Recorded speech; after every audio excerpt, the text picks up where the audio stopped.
Assalamualaikum warahmatullahi wabarakatuh. Om Swastiastu. Namo Buddhaya. Salam kebajikan. Salve. Yang saya hormati Bapak Ibu Penguji Pelatihan Kepemimpinan Administrator Lembaga Administrasi Negara Republik Indonesia di Jakarta. Izinkan saya menyampaikan strategi pembelajaran pada materi pelatihan manajemen kinerja.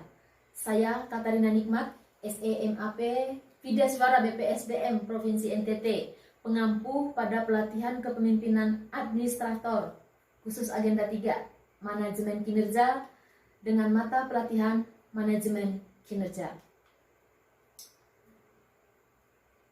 Ada 5 agenda pelatihan kepemimpinan administrator.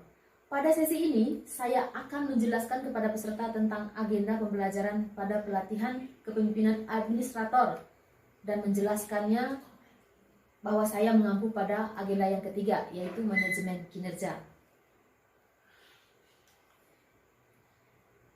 Selanjutnya, saya akan menyampaikan kepada peserta kenapa mata diklat ini penting bagi pejabat administrator. Pada sesi ini, saya akan menjelaskan kepada peserta sejauh mana materi ini penting, sehingga memiliki jam pelajaran besar, yaitu 18 jam pelajaran, berbeda dengan jumlah jam pelajaran pada materi lain pada agenda ini. Karena yang ingin dicapai adalah 60% keterampilan manajerial dan hanya 40% kepemimpinan. Desain pembelajaran pada mata pelatihan manajemen kinerja. Pada sesi ini saya menjelaskan bahwa dalam durasi 18 jam pelajaran 2 hari, kita akan membahas 4 materi pokok. Dan saya akan menyebutkan materi pokoknya.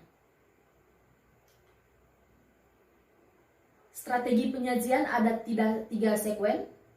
Yang pertama pendahuluan, kedua penyajian, dan ketiga penutup.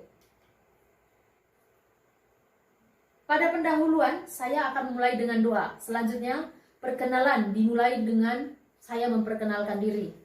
Yang kedua, saya akan menciptakan suasana untuk memastikan bahwa semua siap untuk bahagia bersama dalam kelas melalui games. Mendesain tata ruang menggunakan lilin, beku, atau PlayStation untuk mengantar apa itu kinerja atau apa itu hasil kerja. Gamesnya tetap diberi kesimpulan karena berkaitan dengan materi selanjutnya. Materi pokok pada penyajian ini ada 4. Pada sesi ini saya menjelaskan 4 materi pokok tersebut. Kita memasuki materi pokok pertama, yaitu ceramah best practice manajemen kinerja yang relevan diterapkan di instansi pemerintah. Pada sesi ceramah, saya memperkenalkan narasumber kepada peserta.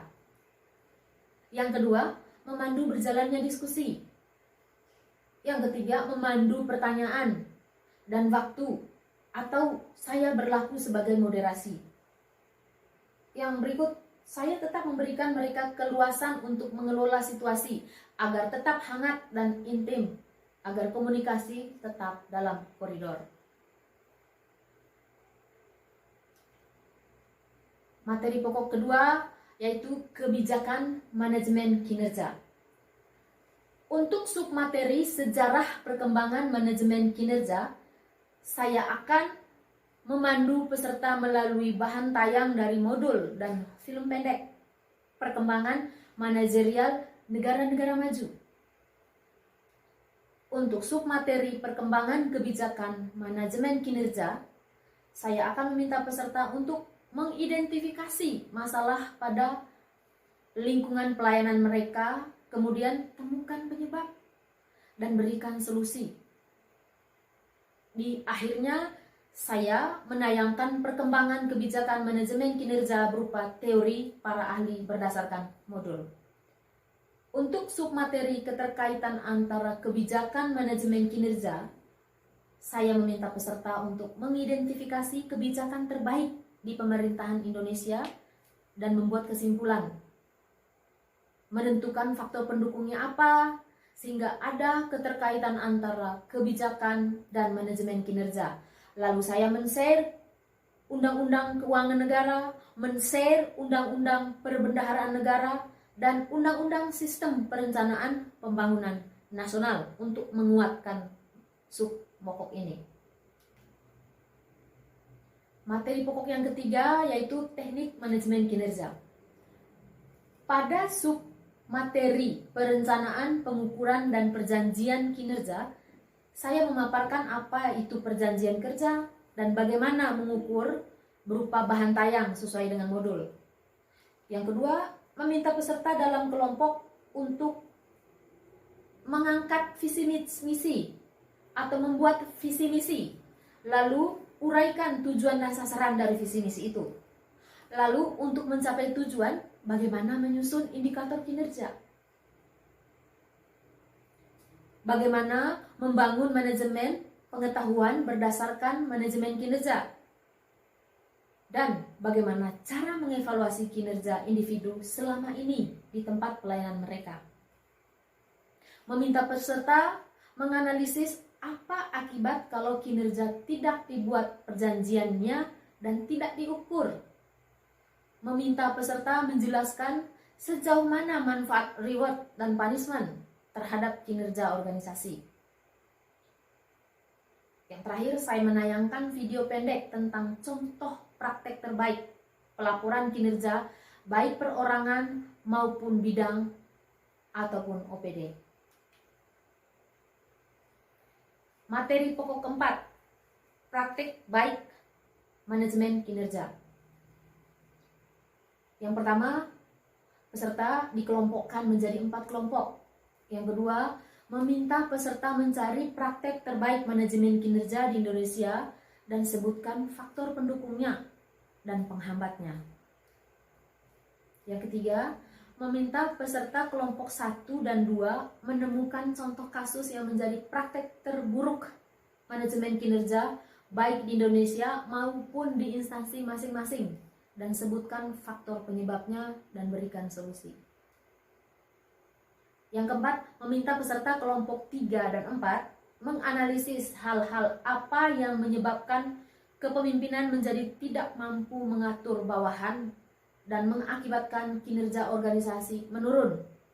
Dalam contoh kasus, melalui film pendek yang saya tayangkan.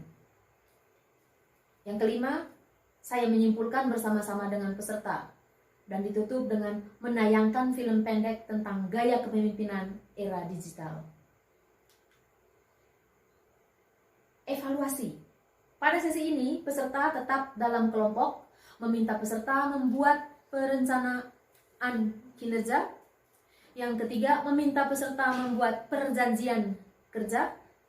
Yang keempat, meminta peserta bagaimana teknik mengelola sumber daya aparatur dengan berbagai karakter yang ada di instansi masing-masing.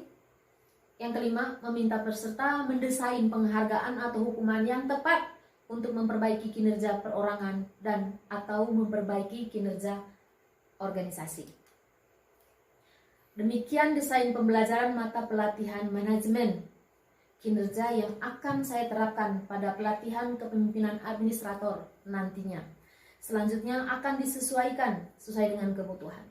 Kritik dan saran merupakan vitamin bagi saya. Terima kasih banyak.